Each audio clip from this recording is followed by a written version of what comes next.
ал ошол сайыздын убагында элдин балдары деген сөз понятие болушу керек. Азыр биз салыштырабыз. Биз ошол поколение болуп атпайбызбы? Ошондо деген бизде коллективизм болчу да. Ошон үчүн элдин балдары деген неме экен да. Азыр болсо эмне индивидуальный немеге коомчулукка кетип баратпайбызбы? Азыр мисалы үчүн биз балдарыбызды салыштырсак, элдин балдары десек, элдин балдары мендей болуп алсынчы дешет да. Салыштыргылары келишпейт. Мисалы үчүн мен билген, менин кыздарым айтышы мүмкүн, мен билген нерсени зато анын баласы билбейт дейт да. Эмне деп жооп бере алабыз? Ушундайчы. Эмнеге ошонун мамасы болобу деп айтат. Билип коюңуздар, анан кийинки өтөлү. Алтын эжеге кошулам да, менин деле апам айтканбы, мен сени жакшы көрөм же. Сен сонун аткардың деп. Ушул сөздөрдү айтканы вообще эсимде жок да. Анан бирок азыр мен балдарыма айтам го. Аябай эркелетебиз азыр балдарыбызды. Анан мүмкүн азыр ойлоп атам да, кийин алар чоңойгондо да унутуп калышат. Может, бизди эркелеткен убагында биз унутуп калдык. Азырчы билбей атабыз, эркелеткен эмеспи. Анан алар да азыр балалык кези менен билет, бирок чоңойгондо может унутуп калышабы деп мүмкүн. Сиздерге тапшырма, үйгө барганда балаңыздын кайсы позицияда экенин билгиңиз келсе, сиз кайсы сөздөрдү балаңызга айтасыз. Адиле сизге эмне деп айтчу деген ордуна мен баламга эмнени айтамын деп чыгат, анан балам мен жакшы сен жаман деген позицияда өзгөрүп атат. Мен көрүп мен жакшы сен жакшы дагы сөздөрдү көрүп колдонушум керек экен деген натыйжага келиби? Аха, бул тест сиз жана сиздин балдар жөнүндө эмнени билдирет дейт.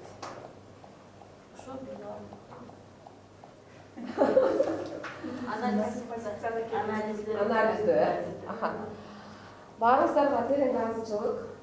Түшүнүктүү болду. Позициялар боюнча ата-энелерге жеткирип бере алабызбы? Бул позицияларды тиражын берип беребиз да.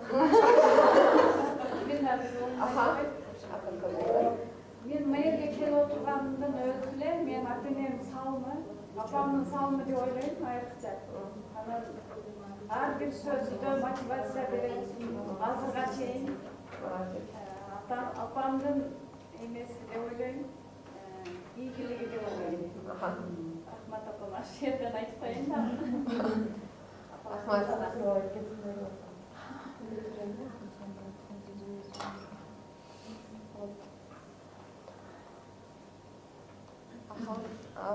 Сиздерге жана айттык, негизи ар күн сайын үй тапшырма берилет. Бүгүн сиздерге үй тапшырма берилет. Үй тапшырма сиздердин, китебиңиздердин просто китептен.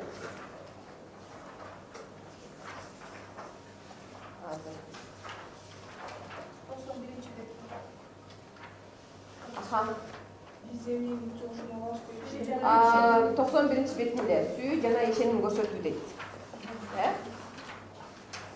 Бүгүнкү тренингчөндөн өктөшүңүз менен сүйлөшүп көрүңүз. Сиздин көз карашыңыз боюнча балдарыңыз сиздин сүйүүңүздү, кабыл алууңузду жана ишенимиңизди кандайча сезе алат? Балдарыңыздан аларга олуттуу мамиле жасап, аларга ишенип жатканыңызды кантип сезерин сураңыз. Ушул маалыматты жазып коюңуз. Балдар өзүңүзгө мен сени жакшы көрөм, сен кантип билесиң, мен сени сүйөм, сен кантип билесиң деп балдардан сурап көрүү. Чабалы деп чабалы. Балдарыңыздын жана сиздин көз караштарыңыздын айырмачылыктарын жана дал келген жерлерин салыштырып көрүңүз. Балдар сунуш кылган жолдордун жок дегенде бирин байкап көрүңүз. То есть кийинки жумада калган күндү тандап бир күн бою балаңызга карата 12 жана 12 эмес билдирүүлөрдүн санын жазыңыз. Төртүнчү мен жакшы сен жакшы деген позицияда сөздөр бар го. Кийинки жумада ошону балаңызга көрүңүз. Бир жума бою кандай натыйжа чыгат экенин көрөсүз. Анда жакшы кечки сөздөрдү айтып берсек, апам дагы тренингке кете берсе экен. Жакшы эле 3 күн барып келипсиз дейт да. Барып келсе деп. Бирок ошондо ата-энелер ошентип айтышканга бирок сөздө да. Бирок чын эле мен кечип калсам немеден тышкарыбыз. Балам даватка барып келди да. Анан келгенден эле балам жок, шыбылдайт, апам алып кетип берейин, муну деле алып кет, апам алып.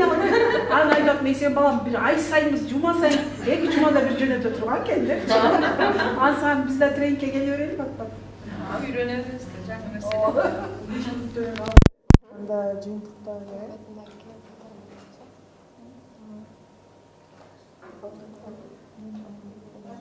Азыр мындай кылайлыча, жанагы топ менен эле, кыскача сиздер бул жерде суроолор сиздер турат, ошондо аз баары сүйлөп чыксак көп убакыт алып коюш мүмкүн. Сиздердин да убактыңыздар биз албайбы. Ошол топтун атынан бирөөңүз чыгып сүйлөп, кагазга жаза аласызбы же флипчартка жаза аласызбы? Бүгүн эмнелерди билдиңиз? Бүгүнкү тренинг сизге эмнеси менен жакты? Сизге баарынан азыраак эмне жакты? Эмне себептен, айтууга калган эмнени талкуулагыңыз келет? Анан сунуштар дагы комментарийлер бар.